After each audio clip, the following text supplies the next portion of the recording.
Hooray! Finally, it's the 100th Japanese lesson. Yes, we did it, friends. We have reached the 100th milestone of our Japanese learning today.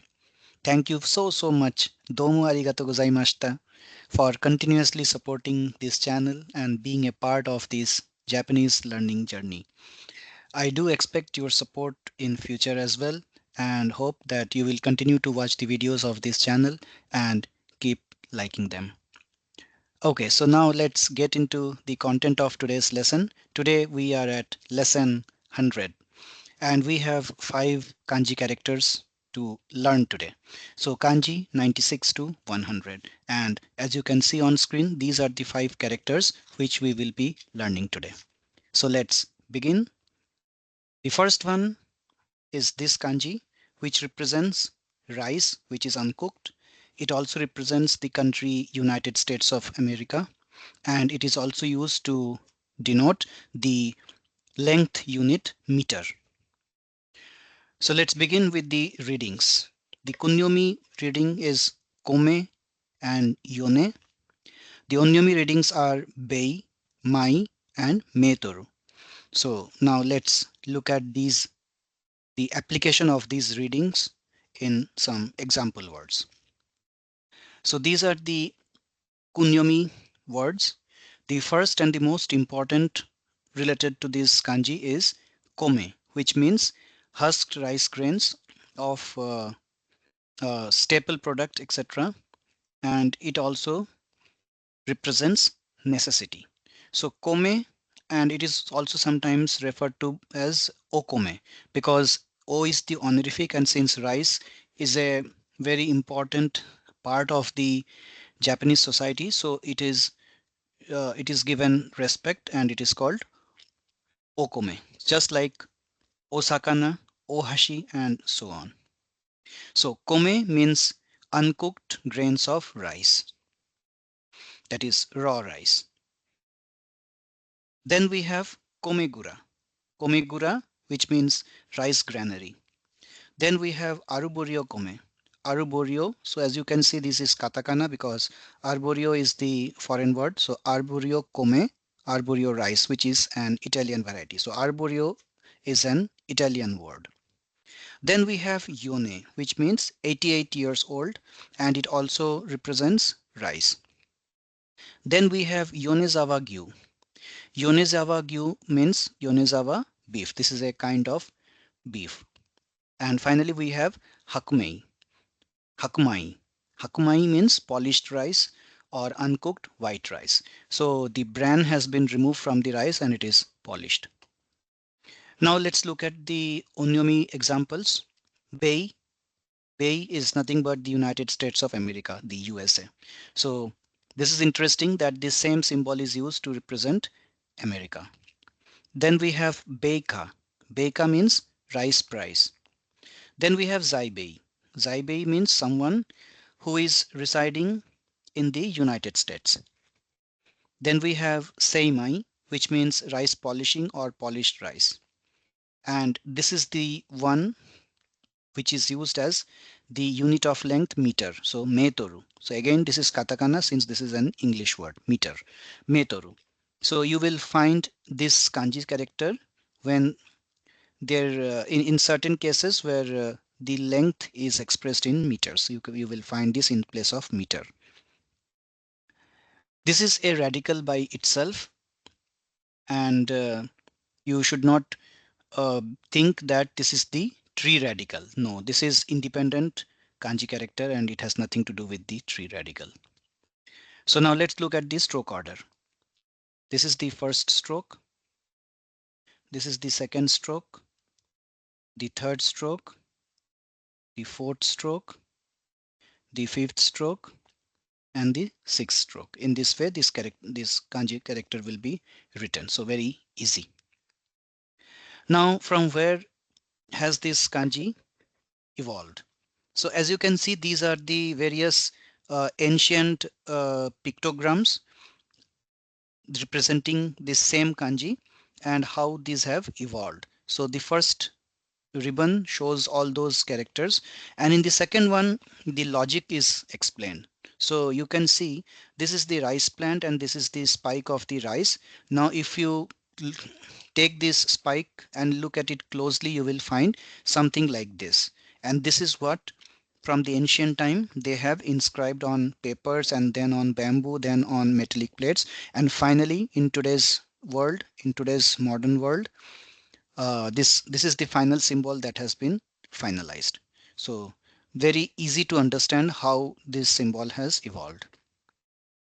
Next we move on to our kanji number 97, which represents the verb to come or to do, or it also represents next. So there are several readings associated with this symbol. Kuru, this is Kunyomi reading. Kuru is the most common. So this we have discussed when we discussed the verb kuru, which from which we have kimas or kimashta. That means to come. So kuru, kitaru, kitas, ki, and ko. So these are the kunyomi readings, and these are the words. So we will come to onyomi readings. First, let's discuss the words that can be formed using the kunyomi readings. The first and the most common one is kuru, which is nothing but the verb that represents to come, to approach, to arrive, to become, to continue, to be caused by, or to be derived from. So any of these verbal actions may be represented using kuru. Then we have kurutoshi. Kurutoshi means the coming year. Then we have kitaru. Kitaru means next or forthcoming. Then we have kitarubeki. Kitarubeki means expected to arrive or to occur in the near future. Then we have kitas. Kitas means to cause, to induce, to bring about a state or result, and to produce. Then we have kiavaseru. Kiavaseru means to happen, to come along. Then we have kikakaru. Kikakaru means to happen, to come. Then fudeki. Fudeki means bad job or poor workmanship. Koi, which means come or come on. Then we have kishikata, which means the past. So you can now see like so many different kinds of uh, meanings can be given using this symbol by combining this with some other kanji or some other hiragana characters. Onyomi readings is rai and tai. So this is more common, as we have come across this rai several times in our lessons on verbs. So rai means next, which may be next year, next spring, etc. It represents coming, since for example last month, or for 20 years. This is just an example. So in those cases rai will be used. So you might remember we had raishu, rainen, raigatsu, raigetsu. So that is the forthcoming week or forthcoming year or the next month. So next week, next month, next year. So these are represented by Raishu, Raigetsu, and Rainen. So this is the character Rai, and which is also part of the Kuru verb, which where we say kimas or kimashta. So Rai is next. Then we have Rai Kyaku. Rai Kyaku means a visitor or a caller. Then we have Zairai, which means pre-existing or already present there, or conventional. Then we have Sairai. Sairai is to return or to coming, for coming back. It is used to represent second coming, for example, of the Christ, that is reincarnation, and second advent. So it has this kind of divine angle as well. So now this one is from the tree radical. The earlier one, kome, was not derived from the tree radical, it was an independent one. But this kuru or rai is derived from the tree radical. So tree radical is the one that is involved here. So the stroke order now. First we begin from here, the upper horizontal stroke. Then we have second stroke, third stroke, and see this is touching this line. So this has to be kept in mind that it should touch. So we have the fourth stroke, the fifth stroke, which is the vertical backbone, and then sixth and seventh. In this way, this kanji will be written. Now again, we have the wheat plant here, and from there we can see that this symbol has been derived and we have reached this present symbol. But now the question is, how do we why this wheat has been used here? So friends, so this I'm sorry about this, so this is not that symbol, so we have to copy this symbol out here. So this was kome's symbol. Yes, now this is fine. So from the wheat plant we have these inscriptions and finally this symbol. But why, what has wheat plant to do with the verb come? So the logic is that everyone comes here because wheat is here. So this is how this symbol has been instituted for the verb to come. So this is the logic. So I'm not sure whether this makes any sense, or if this is for the sake of describing the reason for this symbol. But yeah, so this is a good way to remember this. We move on to the next number 98, which is which represents a gate or a door, and it is also used as a counter for the number of cannons. So kunyomi readings are kado and to. Onyomi reading is mon. Some words we have kadode. Kadode means setting off on a long journey, setting out or departure. So kadode, setting off on a long journey, so voyage kind of thing. Then we have a proverb here, as you can see here, kuchiwa wazawai no kado. Kuchiwa wazawai no kado, which means words can lead to disaster.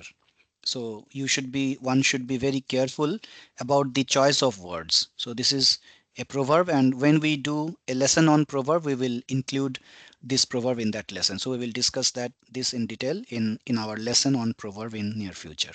So kuchiwa wazawai no kado. Then we have some onyomi readings, which is more popular for this kanji.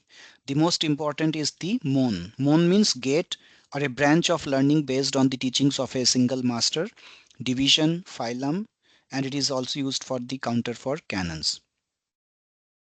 Then we have monka. Monka means one's pupil, student, or follower. Then we have new mon.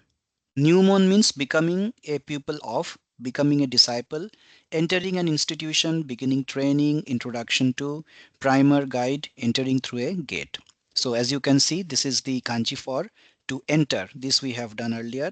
So enter, and this is the kanji for gate. So entering a gate means entering an institution, uh, or to becoming a disciple of a guru. Then we have Shumon. Shumon means religious denomination or a sect. This is a radical, and this is the stroke order. The first stroke like this, then we have the second stroke, the third stroke, the fourth stroke, the fifth stroke, the sixth one, which is the longest one, the seventh stroke, and the final eighth stroke. So in 8 strokes this kanji will be written. So the logic behind this is very simple. This is an open door or an entrance, and from this concept, these initial the ancient inscriptions represent the two parts of a door. So these are the two sides of the door, the two leaves of the door, and from there this kanji has been derived. So next kanji represents interval or space. So as you can see, it is very similar to the kanji of gate that we just learned. So this is the only additional thing which is present. Otherwise, the rest is exactly the same as the kanji for gate. So the kunyomi reading of this kanji is aida, ma, and I, and the onyomi readings are kan and ken. So some examples of kunyomi words: aida. Aida means space between or gap, interval, distance, stretch, period of time. It is also used to represent during or while in a sentence. Then duration, between two parties or things, among a group, relations between, average or halfway. Then by combining this naka kanji, we get aida ju. This is aida ju, which means during. And this is ma, again the independent kanji, which represents time, pause, space or room. So you might remember in our one of our previous lessons we discussed about the counter kan, which meant interval or period of time. So by adding other kanji with kan, we can give it a physical value. For example, jikan mean number of hours, which we have learned jikan. So this is jikan. So before that, what is kan?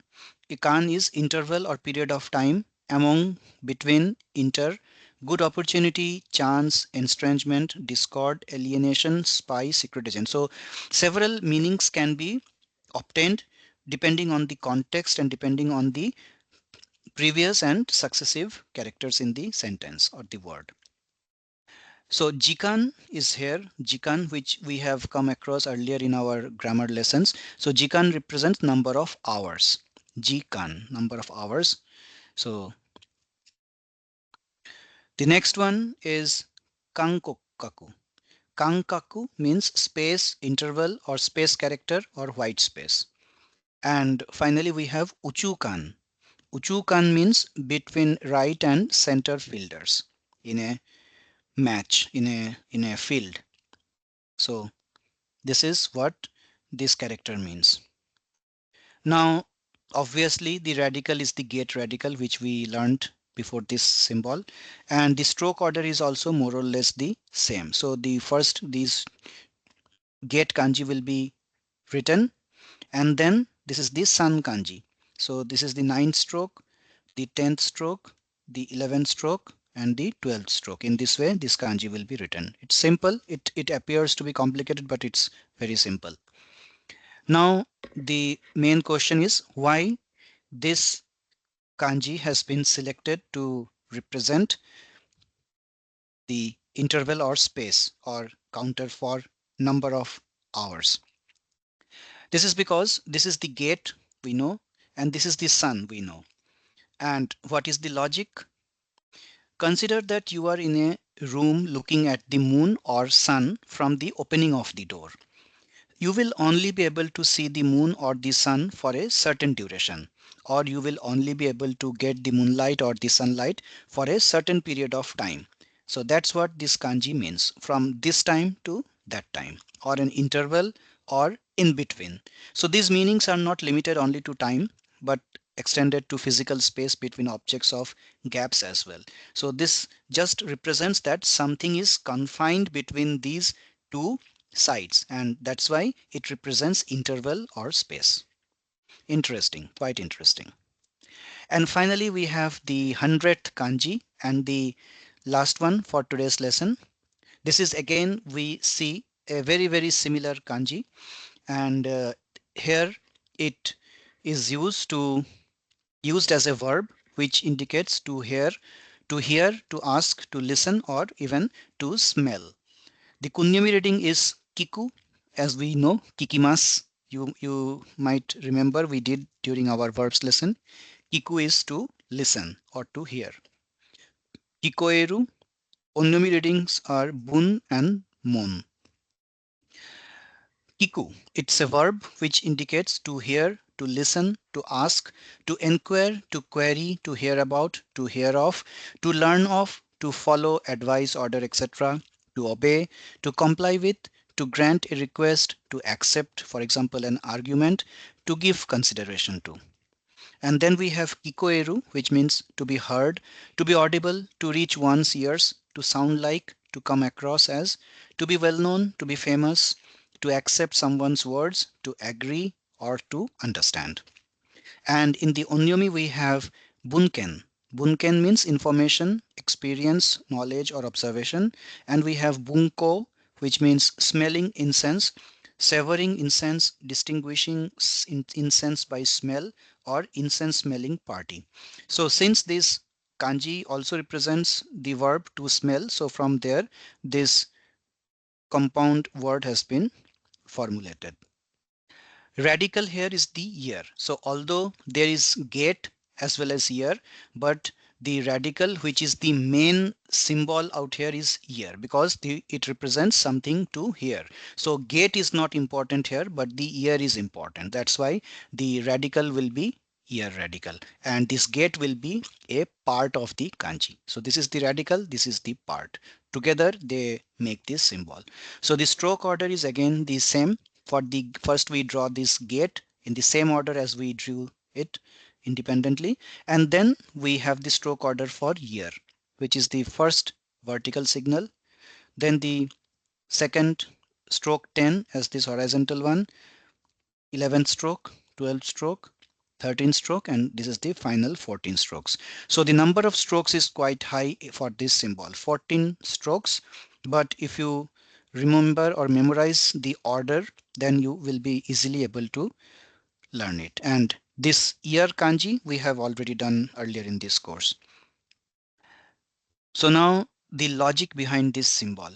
So this is the year, this is the gate, and this is the logic. So this kanji indicates a pair of doors with an ear presenting itself within this space beneath them, suggesting a human placing or centering their ear at or within the frame of the door's pairs to hear sound issuing from this space behind the said door.